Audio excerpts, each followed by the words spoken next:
Okay, I think we're okay to get started. People might come in late, but Okay. Hello, everyone. My name is Alvin. I'm one of the PIs for the ETAI module. It is my pleasure to introduce today's speaker, Dr. Debra Mathews, who is also co-PI for the ETAI module. So she earned her PhD in genetics from Case Western Reserve University and a concurrent master's degree in bioethics.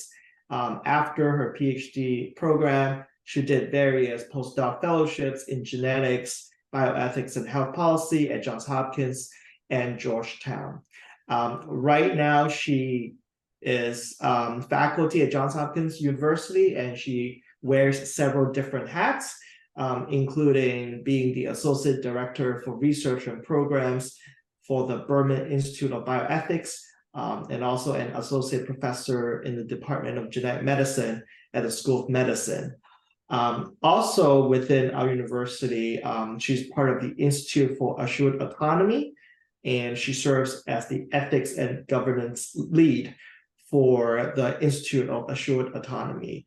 Outside of Hopkins, Debra was recently elected as president for the International Bioethics Society as well.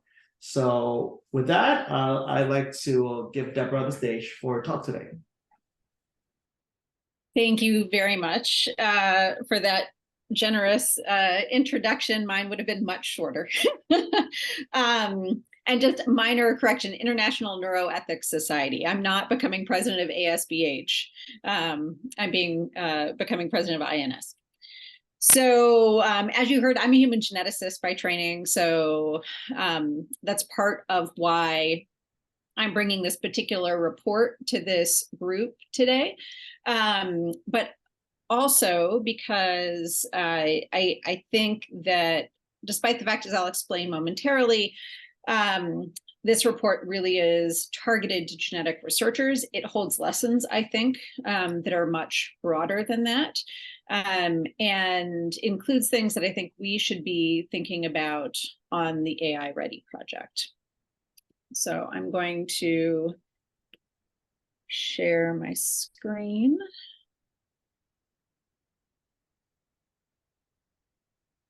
Can everyone see that? Terrific. Okay. Oh no. All right. So I'm presenting. I only have one screen, so I've gotten rid of all of the faces. So I'm not going to be able to see if anyone is gesticulating wildly. So please just feel free to speak up if you have a question or a comment or something I've said isn't clear.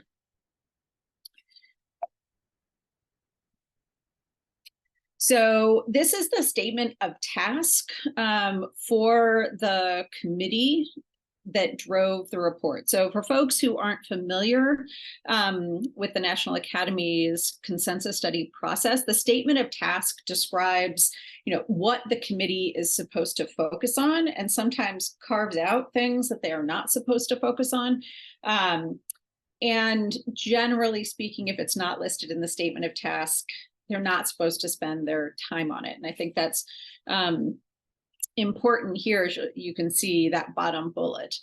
But so what this committee was convened to do was to review and assess existing methodologies, benefits, and challenges of the use of race and ethnicity and other population descriptors in genomics research, including assessing the use of these various categories in basic science, in research on health risks, and in health disparities, developing approaches to advance the appropriate use of population descriptors, discussing obstacles to implementation and adoption, and proposing potential implementation strategies to enhance the adoption of best practices.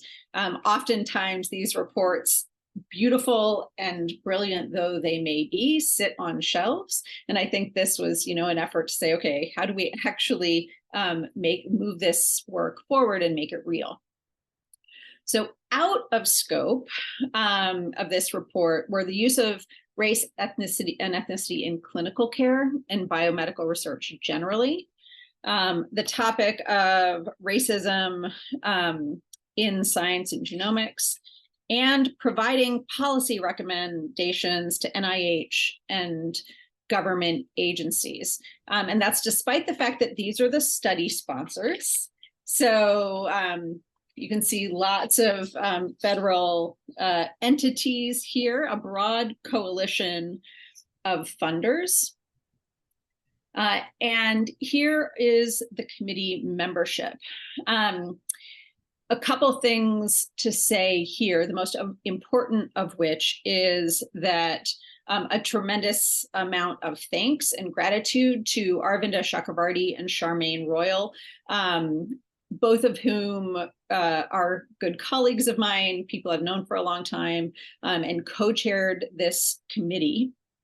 And the slides that describe many of the slides that describe the report itself were actually originally drafted by Aravinda and Charmaine, with input as well, at least from Sarah Tishkoff. I don't know if from others.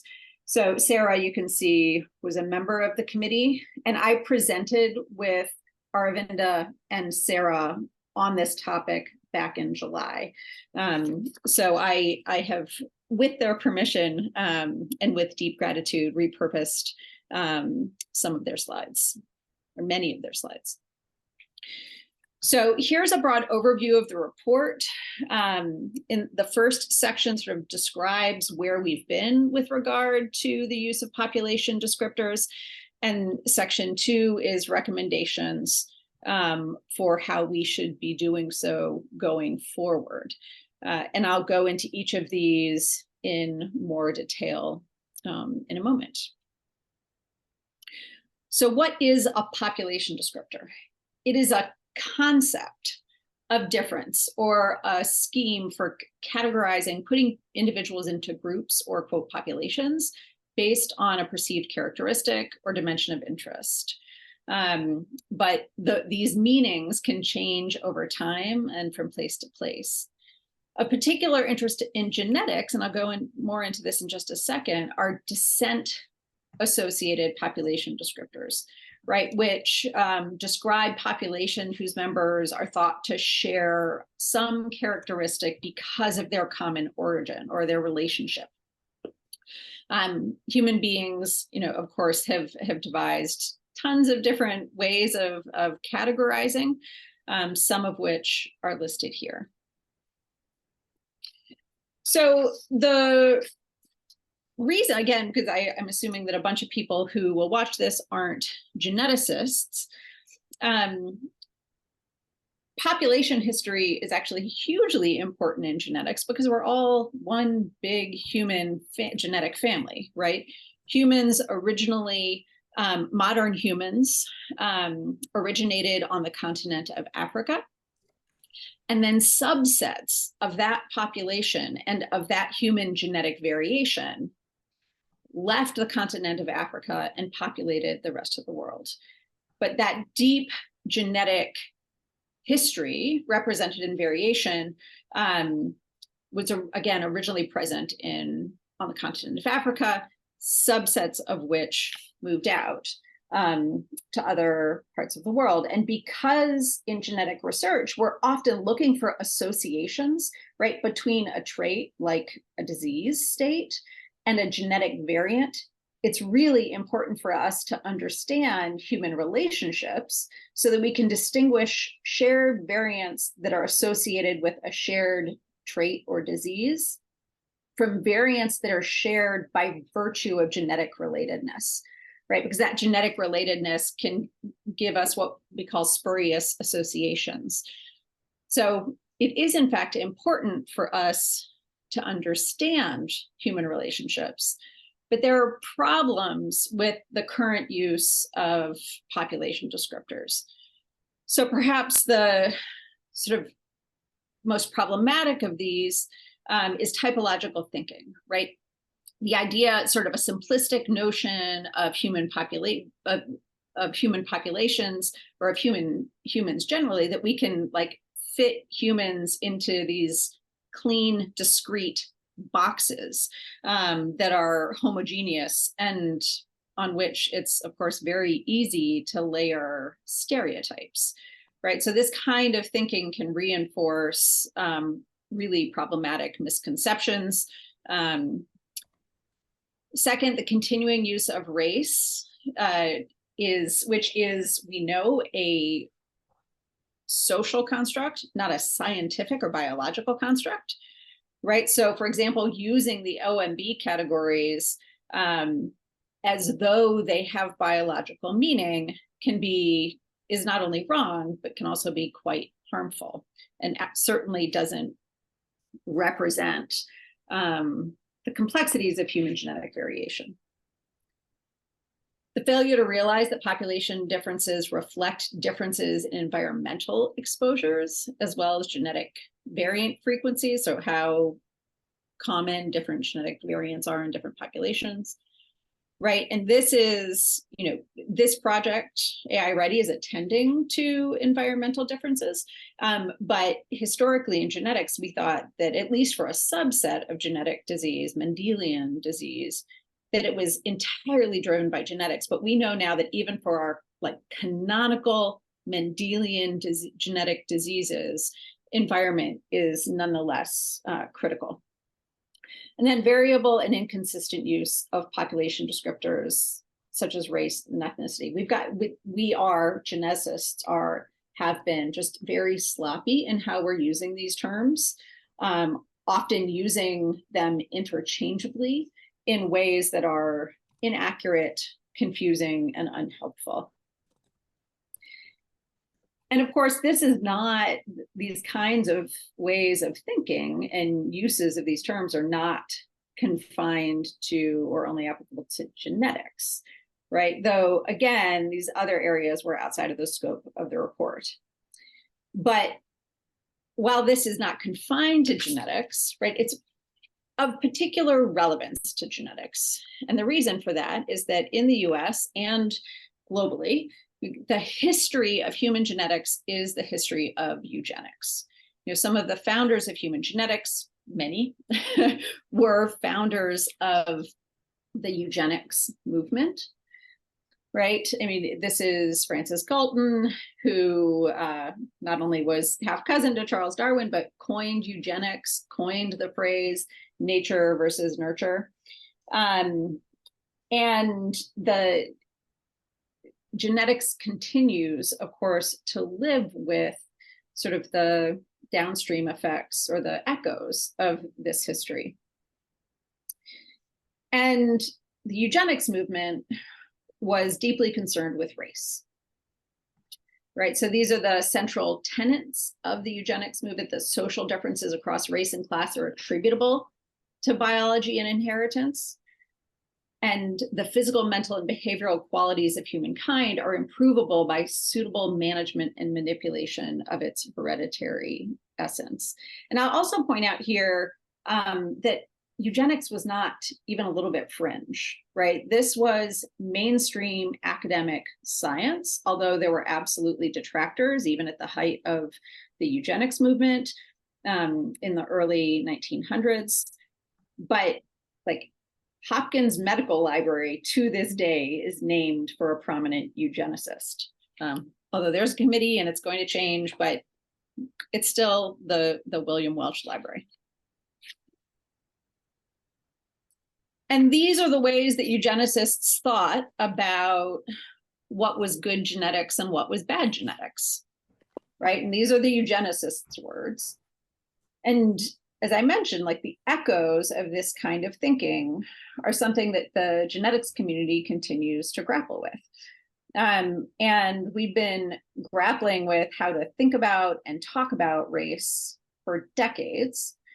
So again, not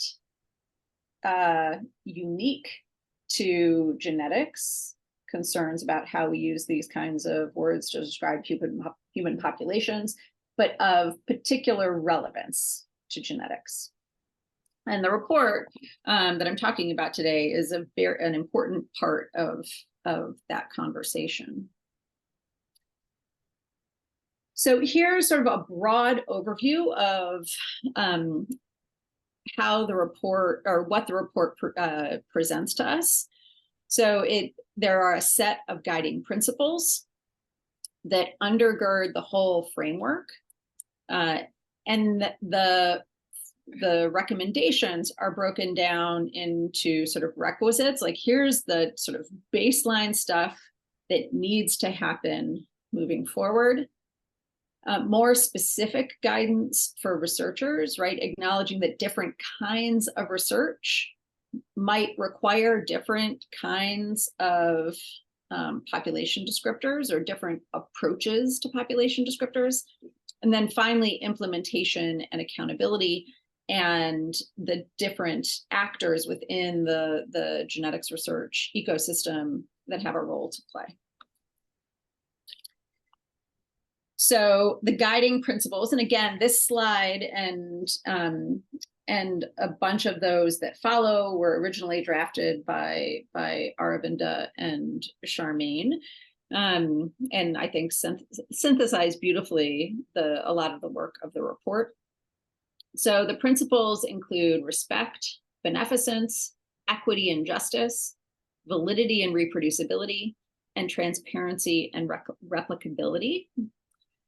Right, and part of their goal with these guiding principles was not only to sort of provide sort of cohesion, but also to help offer direction for decision making when the situation you're presented with doesn't fit cleanly within the recommendation and best practices that they offer. As I mentioned before, the recommendations are divided into sort of 3 parts. The requisites are for a broader audience and provide overarching approaches. The guidance for researchers includes a whole set of best practices that I am not going to go into. They're not as important for our purposes, but I absolutely recommend you go look up the report if you're interested. And then finally, the final set of recommendations around implementation and accountability. For the requisites, right, these are focused on how these terms are being used and avoiding typological thinking of the sort I described earlier, right? Recommendation 1, don't use race as a proxy for human genetic variation, right? When grouping people in studies of human genetic variation, consciously avoid typological thinking. Recommendation 3, though, as well, researchers as well as those who's drawn their findings should be attentive to the connotations and impacts of the terminology they use to label groups, right? The easiest recommendation that they make that we can all implement immediately is to stop using the term Caucasian, right? Because it was originally coined by eugenicists. It is not a scientific term. Just please stop using it. Measuring environmental factors, and I'm going to come back to these requisites recommendations toward the end because I think they are worth us talking about as a community. So even for folks like we here are collecting environmental factors or exposures, these are relevant factors that in many different kinds of studies we have not been taking account of, right? And they are important information that should be intentionally and thoughtfully collected and used in analysis. Engage communities and participants, right? Researchers, especially if you're collecting new data or proposing new uses of existing data, should work in ongoing partnerships with study participants and community experts to integrate the perspectives of local communities. And I'll say here that, for the last, well, I don't know, maybe 10 or 15 years ago, public engagement started replacing the common sort of more research is needed at the end of a set of recommendations. It became, and we should be doing more public engagement, but there was very little guidance about what that meant or how to do it. Over the last several years, reports have started to get much more concrete about what this means and will require. And this is just one report that's come out in the last few months that does this, and it really includes public engagement in a meaningful way in the report. Two others that I was involved with are, in the interest of full disclosure, are one called Toward Equitable Innovation in Health and Medicine, which is also a National Academies consensus study. And then just a couple of weeks ago, the NextRack Working Group on Data Science and Emerging Technology report also includes concrete recommendations about what it means to engage with communities. So the second broad topic, guidance for researchers, again, acknowledging that there are lots of different types of genomic studies. So recommendation 6, researchers should tailor their use of population descriptors to the type and purpose of the study in alignment with the guiding principles, et cetera. But again, one of the main lessons or messages of this report is just be thoughtful. Like, think about what population descriptors you're actually using, whether it's appropriate, whether you need it, and what the implications of using it will be, given the kind of study you're doing, right? So be thoughtful, be explicit, and be transparent about the population descriptors you're using. And another thing that I think this report does really nicely is give images like this that can convey information in a way that I think is helpful to researchers, right? Just based on the kind of research you're doing, what kinds of labels might you consider, right? This makes it very clear that race is almost never the right population descriptor to use unless you're doing health disparities research, right? And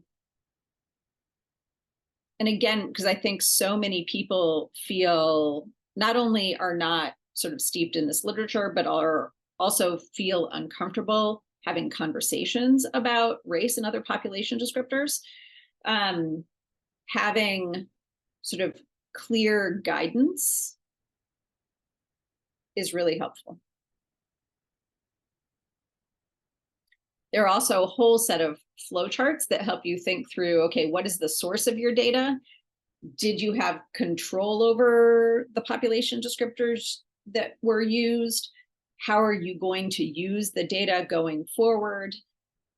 And help you sort of think through what are the issues and whether this data set is appropriate for the study you want to do, et cetera.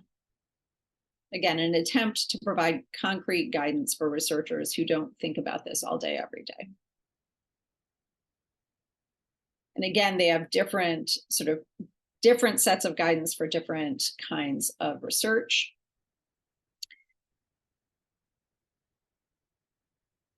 And I'm happy to make these slides available, but again, this is all directly from the report. And then the last section on implementation and accountability, which again, they were not allowed to, or it was out of scope for them to provide recommendations to specific federal agencies, for example. But they do sort of give these slightly more general recommendations to funding agencies, research institutions, journals, professional societies, et cetera, should develop tools for their communities to help facilitate the implementation of these recommendations, including recommendations, including education, manuscript submission and review guidelines. And before this report came out, journals had started doing that, but I think this moves that conversation forward. Opportunities for continuing education, informatics tools, etc. Research institutions and federal agencies should embed incentives for fostering interdisciplinary collaboration, right, with folks that can help them implement these recommendations, including folks in the social sciences like bioethics, for example, community-based research, the inclusion of environmental measures, engagement of diverse communities, etc. And this, this is like the non-recommendation recommendation, right? It's listed as a conclusion in the implementation and accountability section, right? And this is one of those things that I think is broader than genetics. It would be a helpful step in implementing this report's recommendation if funding agencies instructed researchers that they do not have to use the OMB categories to group individuals in their scientific work, right? Because what often happens is, like, we have to collect information in the OMB categories on people we're recruiting into our studies for reporting purposes to NIH, but then those categories and assignments get imported into the analysis itself, right? And that is problematic, but totally understandable how that ended up being the case.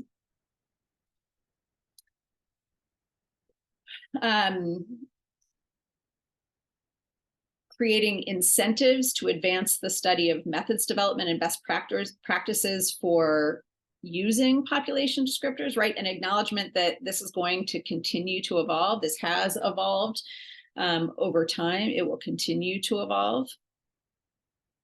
And that we should ensure policies and procedures are aligned with these recommendations and invest in developing new strategies to support implementation. And then finally, last recommendation, continuously evolving. So we need to periodically reevaluate established best practices and how we are thinking about and enacting these, not only,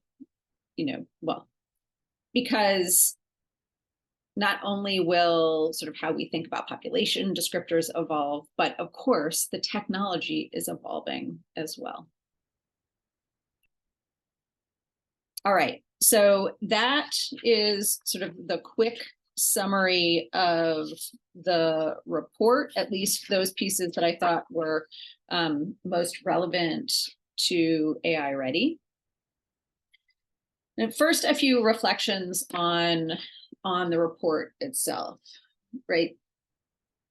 This is an incredibly challenging and fraught topic that scientists and the whole society has trouble talking about and is uncomfortable talking about, right? Because of this particular history in genetics of eugenics, it's sort of extra special fraught.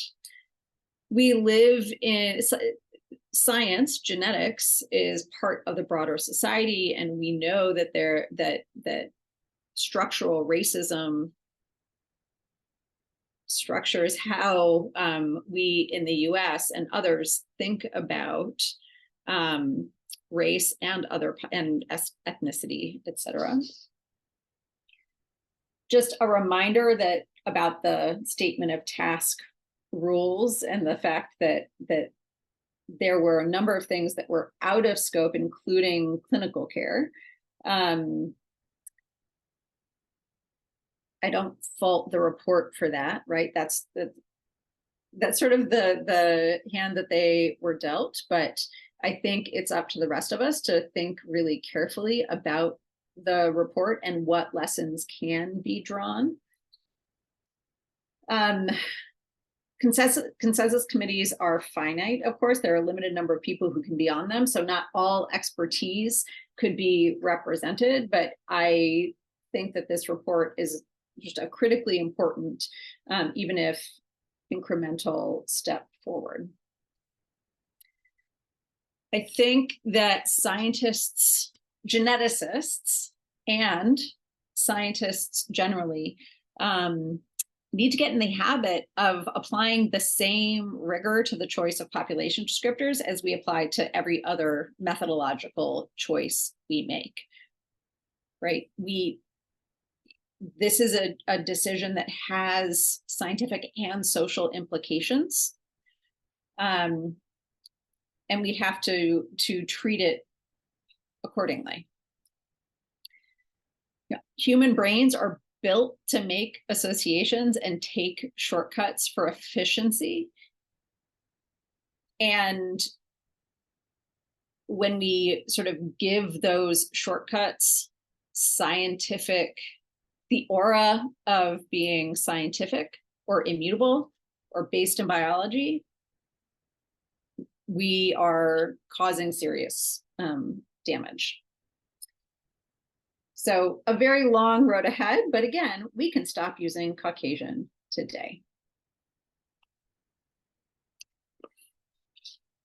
The guiding principles, the thing I want to point out about these is that it includes both broadly held sort of public values and scientific values, right? Acknowledging that they need to be balanced.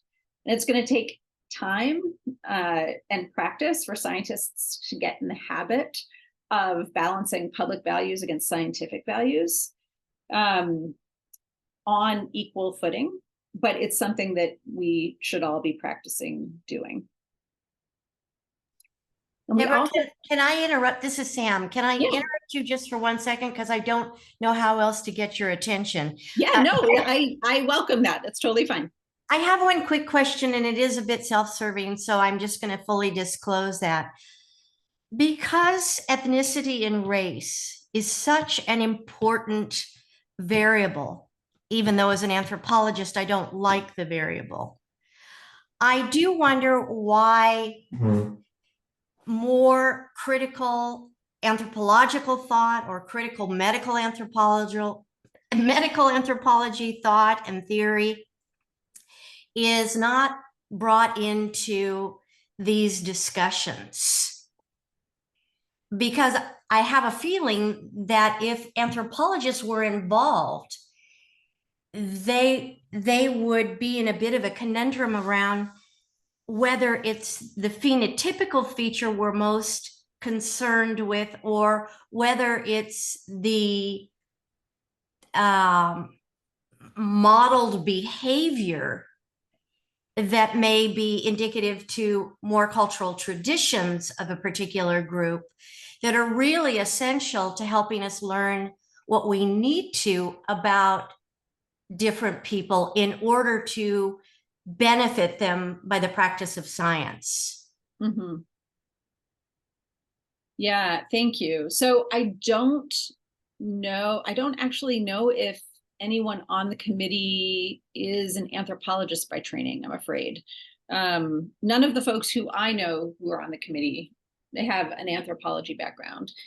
But I think that what part of an answer to your question is that we need to be thinking about environment pretty expansively, right? And the first step, at least in genetics, the first step is even collecting environmental data in the first place. And I am sure that there are scholars who have thought very carefully about all of the various human and environmental, again, writ large, factors that contribute to human disease. Right. And geneticists and others need to be learning from those folks about, what are the pieces of data that we should be collecting. Right. I mean, what I guess I'm thinking about here is across the United States, we have many, many major cities in which large refugee populations are living. And certainly those from East Africa would racially be categorized as Black. But their life history and their genetic or descent history is nothing really similar to what maybe we might consider a typical, and I hate to use that word, I really apologize, but an African-American Black in the United States. So those kind of simple distinctions are completely left out of the record if we're only looking at phenotypic skin color, or we're considering Black as an ethnicity. Yeah. In the full spectrum of its language, its traditions, its countries of origin, and all of that. Yeah. Well, and the report, I mean, as you saw in that one table, basically we shouldn't be using race Right. almost ever, right? And you know, they recommended, of course, as I have emphasized, that we stop using the word Caucasian, that we stop using the phrase Black race for many of the reasons you've just articulated, right? And as I said early on, the deepest human variation on the planet is on the continent of Africa, because that's where humanity, modern humans, existed for the longest period of time. The amount of variation on that continent is exponential. is not distillable to a word, right? And I think that that's, you know, one of the things that this report is really trying to move us beyond. Thank you. Yep.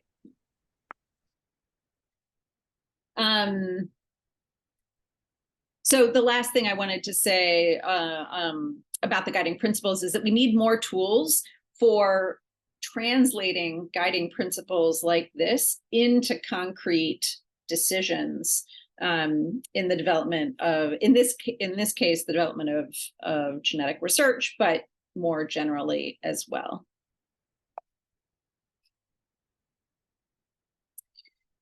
With regard to engagement, I've already emphasized, you know, that it's not just this report that has been taking on engagement more seriously lately, but it takes time and effort and money and expertise to do this well, which again is emphasized in the report in multiple different ways.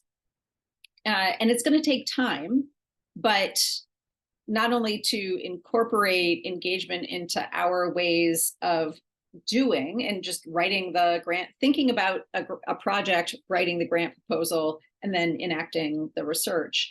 It's also going to take time to build the relationships necessary to actually have people trust us enough to engage with us, right? And because of the way academic research works, there's a huge lead time, right? So there's a lot of work that needs to be done before we'll be in a place where this is routinely part of our regular processes. Debra, I have a question for you. Yeah. With respect to engagement, it seems to me that the rhetoric has been visible, hearable for at least 7 to 10 years that this is important. And I think I heard Ellen Clayton talking about the Emerge program. There's just a variety of these really large programs that have said this is super important. We want to see it happen, but repeatedly it doesn't happen, or it starts to happen years after the program has started. So why do you think that keeps happening? Inertia, money, right? Like and incentives, right? So and tools. This gets at frankly. the academic. I think it's multifaceted. Right. So if academics are rewarded for papers and it takes time to get these relationships going, and the data collection wouldn't happen right away because it takes time for these processes to get put in place. The tension is, well, I'm not going to get papers out. I'm not going to get the things that the academic community rewards me for. So there's not a big incentive or motivation. Well, And and that's a most of our huge funding system agencies issue. aren't requiring it, right? Like if it was a requirement of our grants, it would happen. Like we all need to get grants to make, you know, to write, get the data, to write the papers, to get promoted, etc. But the incentive structure isn't there, and there aren't mechanisms to maintain, to build the relationships, to build longitudinal relationships over time. And cross-disciplinary work is hard and also not particularly well incentivized or rewarded within academic contexts, right? Interdisciplinary people have a harder time than people who stay in their box, right, in academia. So I think that there are a number of reasons this is difficult. I don't think it's impossible. I think, as I said before, that we've gone from this is important to this is important and here's what needs to happen to make it real. So I do think we're headed in the right direction.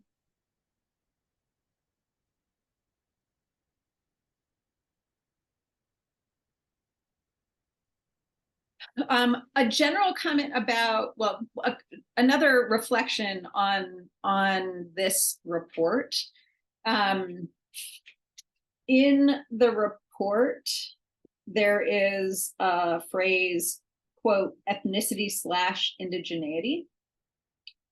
These are not equivalent, right? Indigeneity is a socio-political construct. It's not a biological group.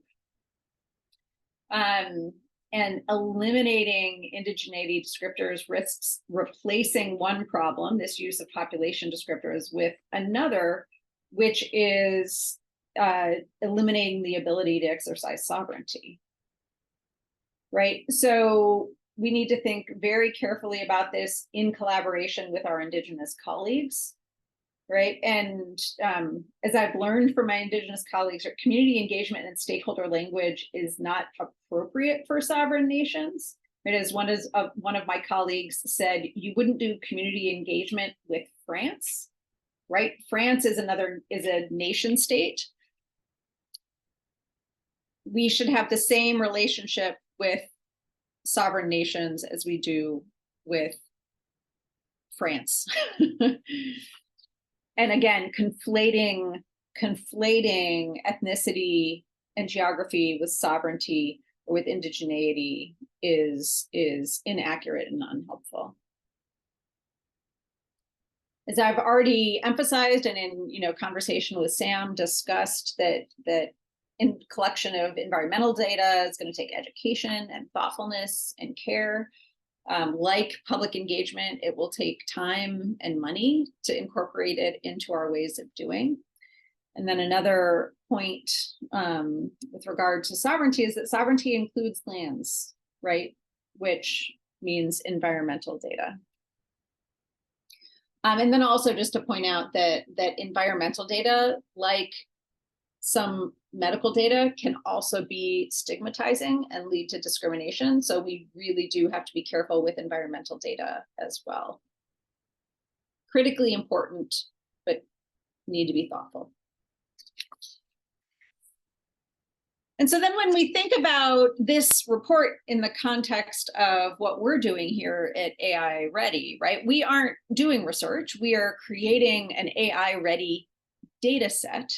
So it's not a one-to-one, like we can't take this report and apply it, right? But as I said before, I think that there are lessons here that we can take and that the project should be thinking really carefully about, right? Because these data are going to go out into the world and be used however they're used. And how can we best collect, structure, and sort of describe appropriate uses of the data in a way that helps us sort of steward them forward, right? So that we minimize the chance that the kinds of biases that we know exist don't get, and the kinds of the inappropriate labels of the sort that has been happening in genetics doesn't happen at scale and without transparency here. So I think most sort of applicable to this project are the requisite recommendations, right? Being really clear why we're collecting race, what race is useful for, what it is not useful for, being consistent in how we're using all of these terms across populations, being thoughtful about how people are going to use the data in the future, right? And again, get rid of Caucasian and Black race. Being really thoughtful about the environmental factors we're collecting, and again, what those are counting as proxies for. What's the full range of environmental data we're collecting? To Sam's point, like who's helping inform our decisions about what environmental data are being collected? And all of the stuff we've already talked about with regard to engagement and the importance of including the voices of folks whose data are making this possible, right? About how they, not only how they want to be, like what population descriptors they think are appropriate, but engaging them in the broader process. And then I kind of already said this, but again, being really thoughtful, consistent, and transparent in the labels that we are collecting and putting into our data set, right? And thinking carefully about how those might be used going forward. And is there anything that we can do as a group to provide guidance to those who will use our data about what are and are not appropriate uses for the different labels present in our data set? And again, don't import OMB categories. Use OMB categories to report back to the government. Don't use them to do analysis in general. And just finally, there's a free, the PDF of all National Academy's reports are available on their website. They have a whole bunch of other highlights and other materials available that go with this report if you're interested. And that is it. I would love to have a conversation about the relevance of the report to AI-READI. Debra, thanks so much for that presentation. I do have a couple of questions, and they are probably on the broad side. So just going back to the background of genetics and life science in general, I think it's a fairly accurate statement that if we were to predict an individual's response to certain kind of treatment, let's say, the two main variables will be the genetic makeup and the environmental factors. So nature versus nurture. Depending on the context, the balance of nature and nurture is going to be a little bit different. But bottom line is it's genetics plus environmental factors.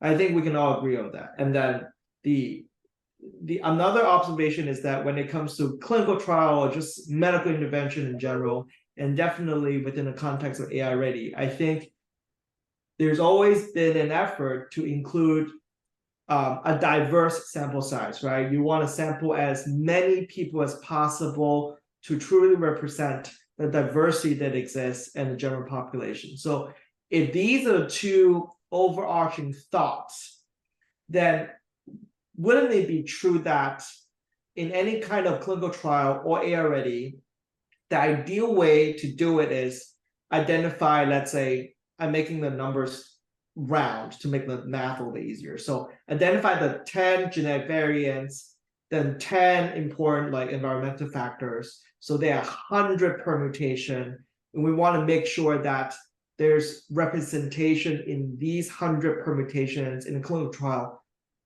and AI-READI. Is that like a correct way to think about this on the theoretical level?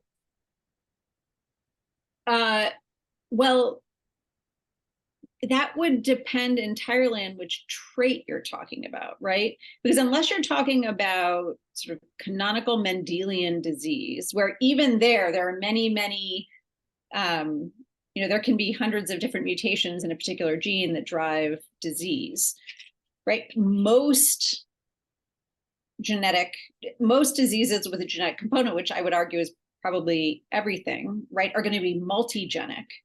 Okay. Right. And if you have even, 4 genes involved, you're talking about dozens or hundreds of permutations. So you can't really think about having 10 of this and 10 of that. Okay. Right. And then if you sort of put that up against all of the environmental factors that might have a role, like it's the whole human population. Okay. Well, I guess so a flip with if I ask a question a little bit differently, basically we're saying that race is a pretty poor surrogate for genetic variation, and of course we're not even thinking about environmental factors. But at the same time, there's so much emphasis on race in general when it comes to clinical trial enrollment, and definitely AI-READI for a variety of reasons. So is that just a compromise in an imperfect world? Or are we just doing this completely different, wrong? We should not even think about race at all. Mm-hmm. Well, I mean, race is important for reporting to the government, right? That we recruited diverse populations, and we recruited X number of people who fall into these self-identified categories. That is one use of those labels. That is not a scientific use of those labels. That is an accountability to the federal government use of those labels. Mm-hmm. And what has happened in a lot of scientific research is that those labels have then gotten imported into the study design and data analysis. Okay. And that was just never the intention of the collection of those data. Oh, I see. Right. So we need to disentangle those two things and get really clear about what labels are appropriate or useful for the kind of research we actually want to do. And I think, if this report can get scientists simply to disentangle those two applications of these labels, I think it will be a success. So then why do you think the government thinks it's important for accounting purposes to report those things then? Because the federal government gives us money for our research. It's tax dollars. We owe the whole country research that includes and is relevant to them. And we need to be accountable for that. Okay. But that doesn't mean that those labels are scientifically relevant. So it's more like a political thing. Because if the goal of federally funded research is to maximize the scientific relevancy or accuracy of the resultant research, and you're saying that these labels don't really work scientifically, then why would the government still insist that these things are reported in the first place? because they're incredibly relevant social groups. in this Socially, country. okay, Yeah. okay. I see what you mean, okay. I think Joe had his hand up and then Sam. Yeah, to the last point, the social implications and the scientific implications are connected, but not one-to-one. So since it's all of our public tax dollars, we have to make research accountable to groups that normally don't have representation, either in health insurance, pharmaceuticals, or basically health conditions. So that's the thing. But to make those responses scientifically accountable, you have to understand that the labels don't work, right? So we're kind of working at two purposes. One, making sure that the funds, the money gets distributed in a sensible manner to cover people who aren't being covered. But then if we want to cover them, we have to make sure we're talking apples to apples, not apples to oranges. So I can give you the example of Latinos. Most Latinos, like the ones that are coming to the United States now from Central America and Mexico, usually have more Native ancestry than American Indians or First Nations people from Canada. So by using the Native American umbrella and the Latino umbrella, you're actually screwing up a lot of science, tons and tons of science, because they don't make any sense, because these are socially derived labels. One for the United States is a federal recognition status, it's political, and then one is an ancestral status, which is most of Latin America or most of Mexico. So using those labels really screws a lot of things up.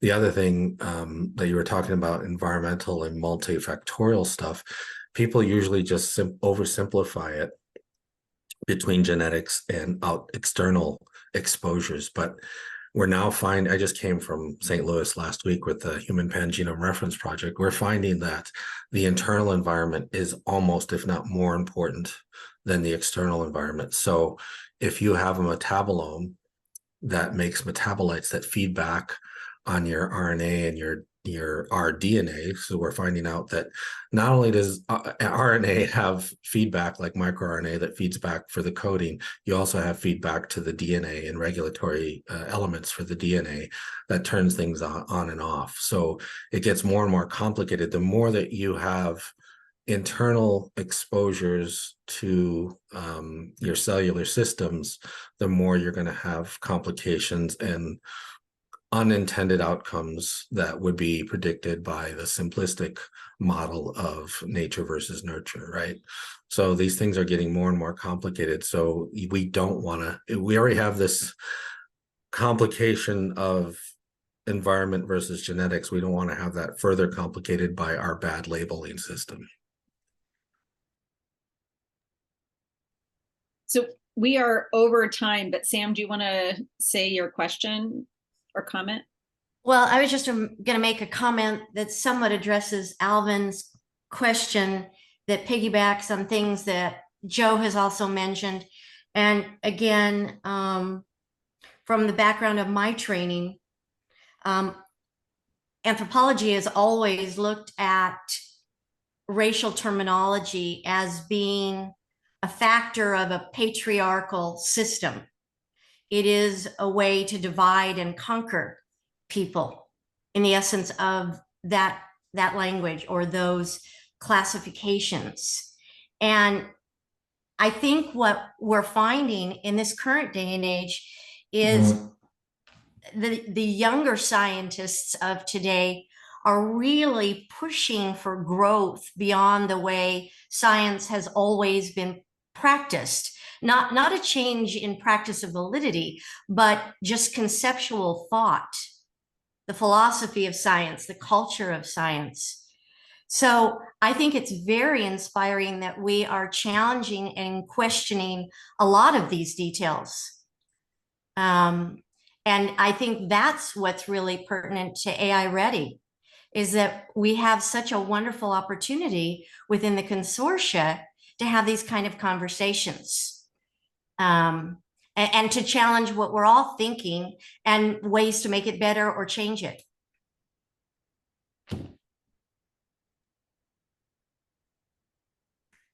That's all. Thank you very much, Sam. All right, we're 3 minutes over. We should probably wrap up. But thank you all so much. Thanks, Thanks, Deborah. Debra. Thank you.